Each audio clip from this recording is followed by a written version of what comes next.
आज बारी है इसके फुल डिस्कशन का। हम इसका फुल डिस्कशन करते हैं। पीछे आप बैक में देख रहे होंगे, हमने यहां पे लिखा है कि 100 क्वेश्चन किस किस सब्जेक्ट का कितना पार्टिसिपेशन होगा, इस पर हम लोग बात करेंगे। जाहिर सी बात है कि इस चीज को जानना एकदम जरूरी है कि भाई किस किस सब्जेक्ट पर किसका कितना पार्टिसिपेशन होगा। हम बात कर रहे हैं 7th फेज का, और मेरे ख्याल से ना अगर आप आराम से चीजों को देखिएगा तो आप बहुत अच्छा गौर कर पाएंगे। देखिए क्या है ना कि बहुत ज्यादा हड़बड़ाहट अपने अंदर नहीं लाइए। सबसे पहले हर हाल में आपको पहले कंसेप्ट किसी सब्जेक्ट का डेवलप करना पड़ेगा। दूसरा आपका उसका जो है ना डिस्कशन उसका बेहतर करना पड़ेगा, तब जाकर ऑब्जेक्टिव के चक्कर में पड़िएगा।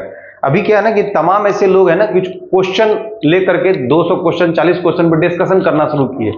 वो ओवरव्यू है, मतलब वो तब आपसे बेहतर बन पाएगा जब आपका कंसेप्ट उस सब्जेक्ट पर बेहतर हो जाएगा। हम सबसे पहले आपके कंसेप्ट पर एक काम करने जा रहे हैं। देखिए किस किस सब्जेक्ट का कितना पार्टिसिपेशन होगा 7th फेज में। अब चूंकि देखिए सारे लोगों का सवाल होता है कि सर 1 to 5 का बात आप कर रहे हैं या 6 to 8 का कर रहे हैं या 9 10th का कर रहे हैं। देखिए हम कॉमन फैक्टर की बात कर रहे हैं, जिसमें भी हम जीएस सेक्शन पूछेगा उस जीएस सेक्शन की हम लोग बात कर रहे हैं। तो इसको हम लोग थोड़ा सा देख पाएंगे तो काम हम लोग का हो जाएगा। जरा सा देखिएगा क्या सिस्टम चलता है।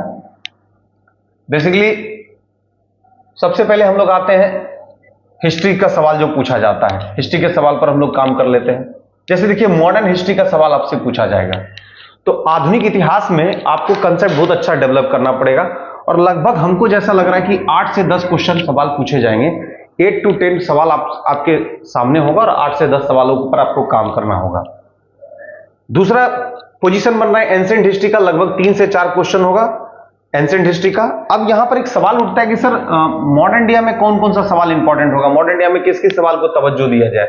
तो हम पहले से बोल रहे हैं कि सबसे अधिक जो आपका सवाल पूछा जाएगा वो होगा चैप्टर होगा फ्रीडम मूवमेंट। फ्रीडम मूवमेंट पर आप थोड़ा काम अच्छा से कर लीजिएगा। अब पूछेगा फ्रीडम मूवमेंट कहां से, तो हम तो आपको बताएंगे कि अगर आप 1885 के कांग्रेस से लेकर 1947 सभी सम्मेलन पर अच्छा से गौर कीजिएगा तो क्वेश्चन गारंटी है कि इसमें से 1 से 2 सवाल पूछेगा। और दूसरा है कि 1905 के बंगाल विभाजन से लेकर 1947 देश की आजादी तक का सफर को अगर आप अप्रोच करते हैं तो इसमें से 2 से 3 सवाल आपका पूछने का चांसेस बनता है। रही बात कि बीच का सवाल मॉडर्न इंडिया में और कहां से आएगा, तो बीच का सवाल आपका जो आने का चांसेस बनता है वो मराठा से आता है क्वेश्चन, मैसूर से क्वेश्चन पूछ सकता है। और एक सवाल बहुत इंपॉर्टेंट है जो आपका लैंड रेवेन्यू सिस्टम है, यानी भारत में भू राजस्व व्यवस्था का क्या कंसेप्ट है, उससे संबंधित सवाल आपसे पूछा जा सकता है। इसके बाद प्रेस का इतिहास बहुत इंपॉर्टेंट है। अंग्रेजों के समय में शिक्षा का विकास का क्या क्या पहल हुआ था, वो सबसे सवाल पूछे जाएंगे। तो मेरे ख्याल से ना आप जिस किसी चैप्टर को पहले टाइटल बनाइए, टाइटल में उस चैप्टर का पूरा कंसेप्ट डेवलप कीजिए, बहुत बेहतर तरीके से चीजों को बारीकी से पढ़िए। और जब बारीकी से चीजों को पढ़िएगा तब फिर उसके ऑब्जेक्टिव बनाने की कोशिश कीजिए। हो क्या रहा है कि तमाम ऐसे यूट्यूबर्स आकर के पहले क्वेश्चन पर काम करना शुरू कर दिए हैं। तो क्वेश्चन पर अगर हम काम करते हैं, आपका कंसेप्ट है नहीं, तो आप 1 का बी, 2 का सी और 3 का डी रट करके आप कुछ कर नहीं पाइएगा। देखिए सवाल है ना, एक चीज ध्यान रखिएगा कि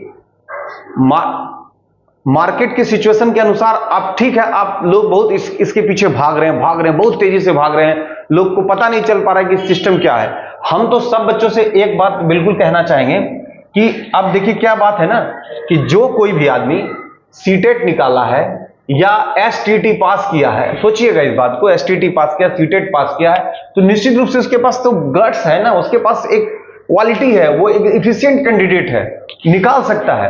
तो हम तो आपको बताते हैं कि जो आपका सेल्फ स्टडी उसको तो आप छोड़िएगा नहीं। सबसे पहले ना मन को शांत करके, चित्त को शांत करके, सबसे पहले जो आपका सेल्फ स्टडी का टाइम है उस टाइम जोन को इधर उधर मत कीजिएगा, उसको बढ़िया से पढ़िएगा। चैप्टर पर एक कंसेप्ट अपना डेवलप कीजिएगा और उसके हमेशा याद रखिएगा कि किसी भी चीज को पढ़िए तो उसको राइट डाउन जरूर कीजिए। लोग क्या करते हैं, पीडीएफ खेलना शुरू करते हैं, उसको पीडीएफ उसको 10 पेज का भेज दिए, उसको 40 पेज का भेज दिए। पीडीएफ सिर्फ आपके मोबाइल में या फिर आपके पास जो कंटेंट के रूप में आपके पास रह सकता है, लेकिन जो आप अपनी कॉपी में खुद से चीजों को लिखते हैं वो आपका अपना चीज है। और मेरे ख्याल से मॉडर्न हिस्ट्री को पढ़ने के पहले आप चैप्टर पहले डिसाइड कीजिए। मान लीजिए ठीक है, एक हम इसको कह सकते हैं कि चलिए आप अपना काम शुरू किए किसी भी स्तर पर, जैसे हम सपोज दैट कह सकते हैं कि इस सेक्शन में हम लोग एक बात को बोलते हैं, थोड़ा ध्यान से समझिएगा, थोड़ा समझा लेंगे तो आपको ज्यादा बेहतर लगेगा और लगेगा चलिए हमारा काम हो गया। सपोज दैट आप किसी एक चैप्टर को उठा रहे हैं, चैप्टर को उठाते हैं, जैसे मान लीजिए कि आप चैप्टर को उठा रहे हैं कि ब्रिटिश भारत में शिक्षा का विकास या ब्रिटिश भारत में प्रेस का इतिहास। चलिए प्रेस के इतिहास के बारे में कहते हैं। तो प्रेस का इतिहास का जो कंसर्न क्वेश्चन है, आपको सबसे पहले जानना पड़ेगा कि प्रेस से संबंधित किन किन बातों का जिक्र है। और चूंकि अगर प्रेस का क्वेश्चन आता है तो आपको पता है कि ये भारतीय संविधान यानी इंडियन पॉलिटी को कोरिलेट कर देगा, यानी भारतीय संविधान के साथ ये जोड़ देगा। तो निश्चित तौर पर आपको पढ़ना पड़ेगा कि लॉर्ड ग्लेजली सेंसरशिप कैसे लाया, वर्नाकुलर प्रेस एक्ट क्या था, लॉर्ड रिपन इस पर काम क्या किया, क्रिस्टोपाल दास कौन था, राजा राम मोहन राय का इस पर क्या काम हुआ था, संवाद कौमुदी के माध्यम से किन किन बातों का जिक्र हुआ था। इसके अलावे जो है ईश्वरचंद विद्यासागर का जो सोम प्रकाश था उस पर कैसे बैन लगा था, या अमृत बाजार पत्रिका शिशिर कुमार घोष की रातों रात अपने लैंग्वेज को कैसे चेंज करे। सारे चीजों को एक कंसेप्ट आप डेवलप कीजिए, और जब कंसेप्ट डेवलप कीजिएगा क्वेश्चन बनाइए, फटाफट बनेगा। ऑप्शन देखने का भी जरूरत नहीं, ऑप्शन ढक के मारिएगा। और यही आपको उपाय बता रहे हैं। देखिए हम बैनरिंग बहुत अच्छा नहीं कर पा रहे हैं, बहुत बड़ा बड़ा बैनर इस पर नहीं लगा रहे हैं, लेकिन इतना हम जरूर समझ रहे हैं कि जो रॉ मटेरियल आपको हम प्रोवाइड कर रहे हैं, फाइनली सिलेक्शन यही दिलाएगा। क्योंकि जंग तो हम ही छुड़ाएंगे। जो कोई भी कितना भी इस पर काम कर ले, 7th फेज टीचर नियोजन में 1 to 5 हो, 6 to 8 हो, 9, 10th, 11, 12 का जो जीएस सेक्शन है उसमें हम दावे के साथ बोलते हैं जितना राइट डाउन कराएंगे आपको, जितना आप चीजों को लिखाएंगे आपको, उन सभी से क्वेश्चन आपका डायरेक्ट आएगा। बस आपका सिर्फ काम है कि टाइम टू टाइम रिवीजन कीजिएगा, काम हो जाएगा। चलिए नेक्स्ट बात करते हैं, एंशिएंट हिस्ट्री पर हम लोग बात करते हैं। अब देखिए एंशिएंट हिस्ट्री में क्या काम है, एंशिएंट हिस्ट्री में आप अपने आप को कैसे अच्छा कर सकते हैं, इस पर थोड़ा हम लोग काम कर ले। अब समझिएगा कि अगर मान लीजिए हम लोग का चैप्टर आता है एंशिएंट हिस्ट्री, क्योंकि मॉडर्न के बाद एकदम एंशिएंट को जगह दीजिएगा। अब एंशिएंट हिस्ट्री में आप किन किन चैप्टर को जगह दीजिएगा ये ज्यादा बेहतर होगा। तो जैसे अगर आप मान लीजिए एंशिएंट प्राचीन भारतीय इतिहास पढ़ते हैं, तो सबसे पहले ना अगर मान लीजिए कि सिंधु घाटी सभ्यता, आज पूरे डिटेल बता रहे हैं, पूरा बढ़िया से ध्यान दीजिएगा, और मेरे ख्याल से इसी पर काम करना आप लोग शुरू कर दीजिए। जितना अच्छा से काम कीजिएगा उतना बेहतर होते चला जाएगा। सिंधु घाटी सभ्यता में आप सिर्फ इन चीजों को जानिए कि भाई कौन कौन सा महत्वपूर्ण है, यानी हड़प्पा काल का कौन कौन स्थल है, हड़प्पा के बाद का कौन सा है, और प्राक हड़प्पा के, तीनों को पहले डिफाइन कर लीजिए। प्राक हड़प्पा स्थल, हड़प्पोत्तर काल का जो है, और हड़प्पा काल का, ये तीनों का। अब उस सब में जो इंपॉर्टेंट है उसके खोजकर्ता का नाम, ये सब डिटेल लीजिए। और जो जो इंपॉर्टेंट इविडेंसेस प्राप्त हुए हैं, जैसे कालीबंगा से जो हुआ है, चंद्रो से जो हुआ है, धौलावीरा से जो हुआ है, मतलब जो इंपॉर्टेंट फैक्ट्स है वो इंपॉर्टेंट फैक्ट्स पर आप काम कीजिए। वैसे हम आपको सारे चीजों का जो है ना, सारी चीजों का डिटेल हम धीरे धीरे करके बताएंगे। थोड़ा शब्द से पढ़िएगा तो हम अच्छा से पढ़ा पाएंगे। और आप में बहुत अकबकाहट है, तो विभिन्न टाइप के मार्केट में सिस्टम चल रहे हैं, बहुत तेज सिस्टम चल रहा है, लग रहा है कि आज ही 7th फेज हो जाएगा और कल ही आपका रिजल्ट हो जाएगा। तो वैसे सिचुएशन में नहीं, थोड़ा सा आराम से पढ़िएगा तो हमको लगता है कि हम आपको बेहतर एक मुकाम तक पहुंचा पाएंगे। खासकर हम टारगेट जो किए 7th फेज में, हम फिर से इस बात को नोट कर लीजिएगा कि आने वाले वक्त में सवाल का संख्या, इससे हम बहुत से बहुत लड़ा पाएंगे। लेकिन थोड़ा हमको वक्त दीजिएगा और थोड़ा आप चीजों को आराम से पढ़िएगा। मतलब उस तरह के फास्ट सिचुएशन में है, तो फास्ट सिचुएशन में होता क्या है कि ना तो आपको हम बेहतर तरीके से अप्रोच कर पाएंगे, ना तो आपका कंसेप्ट डेवलप कर पाएंगे, और ना ही आप बहुत अच्छे तरीके से पढ़ पाएंगे। इससे अगर आपको बहुत बेहतर तरीके से करना है तो थोड़ा सा सब्र करके थोड़े से सब्जेक्ट को बहुत अच्छे तरीके से पढ़िएगा। और हम कोशिश करेंगे कि अभी चूंकि सिलेबस तो अनुमान पर है, सेक्रेटरी इस पर डिसाइड किए कि चलिए ऐसा सिलेबस होगा, हम लोग भी उसी पर एक आधारित संरचना तैयार कर चुके हैं। लेकिन जैसे ही सिलेबस एकदम बजाते नोटिफिकेशन के थ्रू आएगा, तो कोशिश करेंगे कि हर दिन कम से कम 4 क्लास आपको प्रोवाइड करें, एक आर्ट्स का, एक साइंस का, एक इकोनॉमिक्स का और एक ज्योग्राफी का। यानी आर्ट्स में हिस्ट्री और पॉलिटी एक साथ कर देंगे, एक क्लास बना देंगे, एक ज्योग्राफी का कर देंगे, एक साइंस का कर देंगे और इकोनॉमिक्स कर देंगे। 4 क्लास रोज देंगे। तो मेरे ख्याल से जब तक आपके एग्जामिनेशन का पैटर्न आएगा तब तक आपको कोई तकलीफ नहीं होगा। और हम पहले कंसेप्ट दे करके तब फिर आपसे ऑब्जेक्टिव बनवा लेंगे, तो मेरा लगता है कि वो काम हो जाएगा। थोड़ा सब्र करना पड़ेगा। तो अब जैसे मान लीजिए सिंधु घाटी सभ्यता से संबंधित वैसे से सवालों को पढ़ना है। अब मान लीजिए कि आपको वैदिक काल पढ़ना है, सपोज दैट अगर आप वैदिक काल को आपको डिफाइन करना है, तो आज सिलेबस बढ़िया से समझिएगा। देखिए क्या है ना, अगर हम वैदिक काल को अगर डिफाइन करते हैं तो वैदिक काल में आपको कैसे पढ़ना होगा, वैदिक काल को आप कैसे अपने अप्रोच में ला सकते हैं। और वैसे कैंडिडेट जो मतलब प्योर साइंस बैकग्राउंड के हैं, जिनको थोड़ा सा ये इतिहास वगैरह थोड़ा दिक्कत होता है, उसको समझने की बात। सबसे पहले टेबल वाला जो सिस्टम है, उस टेबल वाला क्लियर कर लीजिएगा। आपको जानना पड़ेगा कि भाई वेद कितना है, वेद का जो उपवेद कितना है, इसका ब्राह्मण कौन है, इसका उपनिषद कौन है, ये सब जानिएगा। वेद के बाद वेदों को पढ़ने के लिए, इसकी सहायता के लिए जो वेदांगों की आवश्यकता होती है, वेदांग का डिटेल लीजिएगा। उसके बाद जो वेदांत है, जिसको हम लोग उपनिषद बोलते हैं, उपनिषदों के बारे में बहुत अच्छे तरीके से पढ़ लीजिएगा।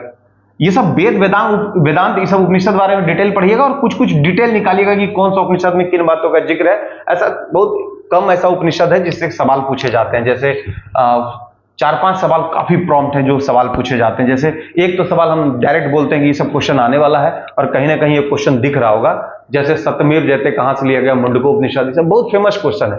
अब ये सब क्वेश्चन अगर आप गलती कर रहे हैं तो फिर निश्चित रूप से आप पीछे जा रहे हैं। या फिर सवाल पूछेगा सबसे बड़ा उपनिषद का नाम क्या है, तो वो सबसे बड़ा उपनिषद का नाम है बृहदारण्यकोपनिषद। थोड़ा सा लगेगा इसे अटपटा टाइप का। अब देखिए वैदिक काल के बाद हम आते हैं बौद्ध धर्म, बौद्ध धर्म और जैन धर्म। देखिए बौद्ध धर्म और जैन धर्म जब आप पढ़िए ना, तो सबसे पहले आप इसके रिसोर्स के बारे में पढ़िएगा जरूर। रिसोर्स मतलब स्रोत क्या है। जैसे आपको जानना पड़ेगा कि बौद्ध धर्म में त्रिपिटक का सिस्टम क्या है, सुत्त पिटक किसको बोलते हैं, अभिधम पिटक किसको बोलते हैं, विनय पिटक में कौन कौन है, या फिर उसके अंतर्गत जो दिग् निकाय है, मज्जिम निकाय है, अंगुत्तर निकाय है, उन सभी का क्या विश्लेषण है। तो आपको पूरा अच्छे तरीके से पढ़ना होगा। जब वो सब पढ़ लीजिएगा, एक कंसेप्ट डेवलप हो जाएगा ना, तो फिर आपका पढ़ने का तरीका अपने आप बदल जाएगा, फिर आपको कुछ करने का जरूरत नहीं है। अब देखिए बौद्ध धर्म जैन धर्म से संबंधित इन विश्लेषण को पढ़िएगा तो खुद ब खुद आपका इंटरेस्ट बढ़ेगा और आप पढ़ना शुरू कर दीजिएगा। रहा बात इसके आगे के चैप्टर में प्राचीन भारतीय इतिहास में, जैसे आप महाजनपद के बारे में पढ़ रहे हैं, तो कुछ खास महाजनपद जो जहां पर कुछ ना कुछ खास विशेषता रहा, जैसे गणतंत्र की व्यवस्था जो थी लिच्छवी वाला, वो सवाल आपका बहुत इंपॉर्टेंट हो सकता है। अब 16 महाजनपद में जो जिन बातों का चर्चा है, जो जिस चीज के लिए फेमस रहा था, उससे संबंधित सवाल पूछा जाएगा। और 6ठी शताब्दी को जब हम लोग देखते हैं तो निश्चित तौर पर इस 6ठी शताब्दी में बौद्ध धर्म, जैन धर्म और महाजनपद के उदय के बारे में आपको विस्तृत जानकारी लेनी पड़ेगी। जैसे ही आप मगध के तरफ रुख करते हैं, तो मगध के तरफ कीजिएगा तो छोटा छोटा जितना वंश है, उस वंश के बारे में आप बात कीजिएगा। जैसे हर्यक वंश है, शिशुनाग है, नंद वंश है, कनु वंश है, ये सब मौर्य वंश है, सबके बारे में डिटेल, थोड़ा प्रशासनिक व्यवस्था, यही तो सवाल है। लेकिन जो बहुत पॉपुलर सवाल है उसको पढ़ना है, बहुत जाते कि डीप जाकर के बहुत उसको खंगालना नहीं है, बाल का खाल नहीं निकालना है। बहुत सारा बाल का खाल निकालने के चक्कर में अच्छा से पढ़ ही नहीं पाता है। तो ये तो आपका ये मामला हो गया। अब चलिए हम थोड़ा बात करते हैं मध्यकालीन भारत का। मध्यकालीन भारत में आपका कैसा सवाल होगा उस पर हम लोग थोड़ा गौर करेंगे। देखिए मेडाबल में क्या है ना, कि हम तो आपको बोलेंगे सबसे पहले एडमिनिस्ट्रेशन पर पहले ध्यान दीजिएगा, यानी जिसको हम लोग बोलते हैं दिल्ली प्रशासन। दिल्ली प्रशासन में जितना भी विभाग है उसका खास खासियत क्या है। जैसे दीवाने आखूर के बारे में बोलते हैं, दीवाने मुस्तखराज बोलते हैं, मतलब जो विभाग है, जो डिपार्टमेंट है, उस पर थोड़ा आप बहुत अच्छे से गौर कीजिएगा तो मेरे ख्याल से आपका कार्य करने का पद्धति बहुत अच्छा हो जाएगा। देखिए मध्यकालीन भारतीय इतिहास में क्या है ना, कि आप एकदम आराम से पढ़िएगा। जैसे मान लीजिए कि अगर गुलाम वंश पढ़ रहे हैं तो गुलाम वंश में जितने शासक हैं उसके आइडेंटिफिकेशन, उसका जो पिक्युलिटीज है उसको बहुत अच्छे से पढ़िएगा। जैसे मान लीजिए कुतुबुद्दीन ऐबक पढ़ रहे हैं तो आपको सारा कुतुबुद्दीन ऐबक के डिटेल के बारे में जानना है। इल्तुतमिश पढ़ रहे हैं तो जानना है, रजिया सुल्तान पढ़ रहे हैं जानना है, बलबन के बारे में पढ़ रहे हैं तो धीरे धीरे आपको जानना है। तो सबसे पहले आप क्या कीजिएगा, दिल्ली प्रशासन को अच्छे तरीके से स्ट्रक्चर कर लीजिएगा, उसको लिखिएगा, देखिएगा कौन कौन सा विभाग है, कौन कौन सा नवीन विभाग था। तो वैसा ही विभाग सवाल पूछा जाता है जो काफी पॉपुलर है। जैसे कि फिरोज शाह तुगलक से जब भी क्वेश्चन पूछा है तो उन्होंने दासों के लिए एक विभाग की स्थापना की थी, नाम था दीवाने बंदगान। तो निश्चित रूप से उसी तरह का सवाल पूछा जाता है। वो एक्सचेंज ऑफिस में जो हम लोग बोलते हैं नाम दर्ज करा जाता है बेरोजगारों के लिए, उसके लिए उन्होंने एक विभाग की स्थापना की थी। तो इस तरह से हम लोग कह सकते हैं कि जिन विभागों का को लगता है नवीनीकरण है, जैसे मोहम्मद बिन तुगलक का दीवाने कोही कृषि विभाग था, बहुत फेमस क्वेश्चन है। तो जितने भी 1 to 5, 6 to 8 या 9, 10 का जीएस पैटर्न पर काम कर रहे हैं ना, वो कॉमनली काम कीजिएगा। वो ये मत सोचेगा कि हम 1 to 5 दे रहे हैं तो हमको लो लेवल का क्वेश्चन पढ़ना है, 6 to 8 दे रहे हैं तो उससे थोड़ा हाई लेवल पढ़ रहे हैं।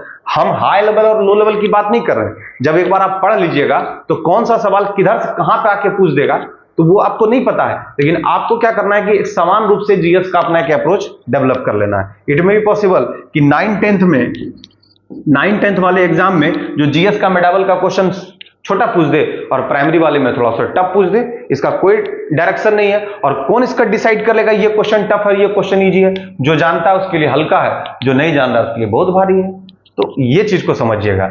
उसी तरह देखिए अब हमारे पास और भी अन्य चीज है। तो हमने पहले तो एक एपिसोड के बारे में डिटेल आपको बताया, खासकर इतिहास के बारे में। इतिहास का डिटेल अपने पास एकदम बहुत अच्छे तरीके से रखिएगा, और जब इतिहास का डिटेल आप अपने पास रखिएगा तो ध्यान रखिएगा कि पहले चैप्टर पर कंसेप्ट बनाइएगा, और कंसेप्ट के बाद बनाने के बाद ही अपने आप को अप्रोच कीजिएगा। जब अप्रोच कीजिएगा तो आपका काम एकदम सही हो जाएगा। जय हिंद, जय भारत।